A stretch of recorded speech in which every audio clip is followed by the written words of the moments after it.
Hello everyone. Today I'm going to discuss with you all the basics of business. So the people who are coming from different backgrounds can have an idea that what business is all about and how it contributes to the economy. Business, in general parlance, is basically an activity which involves the produce of goods and services for earning profit. A business is an organization which ultimately aims to earn profit through individuals working towards achieving their common goals. So, in general, if I talk about business, it is an economic activity in which production or and purchase of goods and services are being done, in which sales is being done to get the revenue from the people. It is something which is going to be in continuous in nature. The main motive or the idea behind business is to earn profit. It is basically involving an element of risk because as person we don't know what is going to happen in future. The returns are uncertain in nature. There are certain legal and lawful consideration, and this is something which is basically based on consumer satisfaction, and it is also going to take more interest, keen interest in making that customers are being satisfied with the product or services which I am dealing in as a business. Different characteristics or features which are associated with business are like it is an economic activity because it is conducted with the primary objective of earning profit. It is basically involves production and purchase of goods and services. Goods and services which are being produced are done with something to add value, and then they are being sold to the consumers.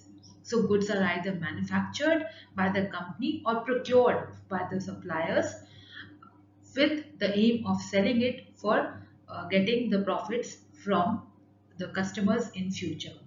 Selling of goods and services is involved because it involves the transfer of goods and services for value to the customers through selling, and thereby if the goods are acquired for personal consumption, then the transaction will not amount to a business activity. That means if I am buying a particular thing for my own consumption, so that is not regarded as a business activity.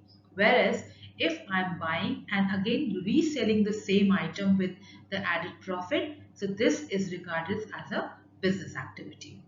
Continuity in dealing, that means if in business also you need to have regular transactions, and isolated transaction of goods and services are not considered as business. So you if you are doing it on a continuous basis every day, every time you are doing that, so that is basically regarded as business activity.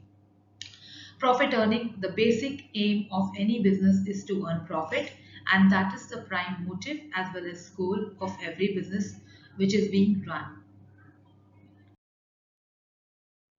The next thing is element of risk.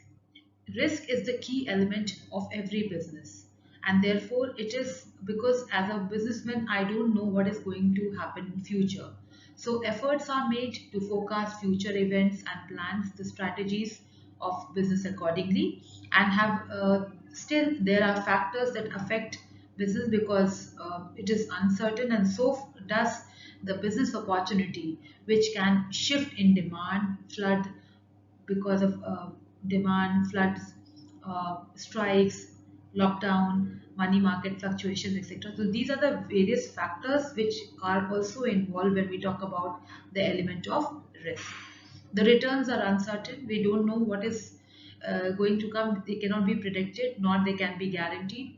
And the amount of money which is going to reap is also not very certain. So we can say that it's basically the returns are going to be uncertain in nature.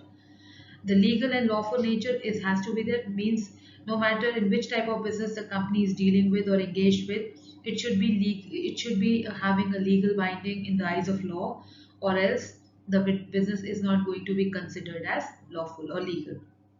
Consumer satisfaction, which is the utmost aim of each and every business, because the sustainability, the growth factor will definitely depend upon these factors, that if the customer is satisfied they will definitely add value. You are adding value to your business, because that may encourage good word of mouth, and this is also going to create new customers, which will, by which you can actually be sustaining yourself in the stiff competition.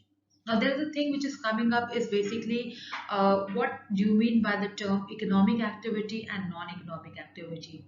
So we are basically going to define them very simply. When you talk about business, it's an economic activity because these activities are those activities which have the objective of earning profit. So the prime motive of economic activity is to earn profit, whereas the purpose of the aim of the non-economic activity is to basically satisfy social, psychological, and emotional needs. For example, love, sympathy, and patriotism.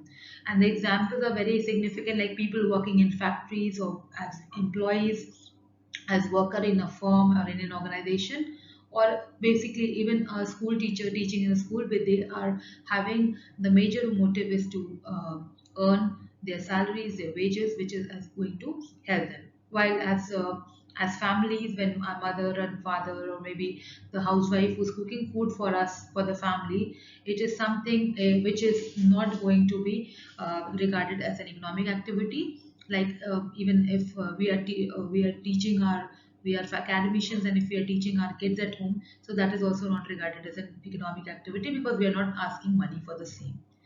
So this ends with this particular part of classification of economic and non-economic activity. Then classification of business activities are being majorly divided into two parts, which is related with trade and commerce, industry and commerce.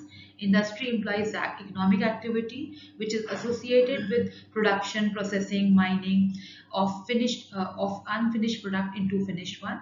This industry is further divided into three broad categories, that is primary industry, secondary industry, and tertiary industry.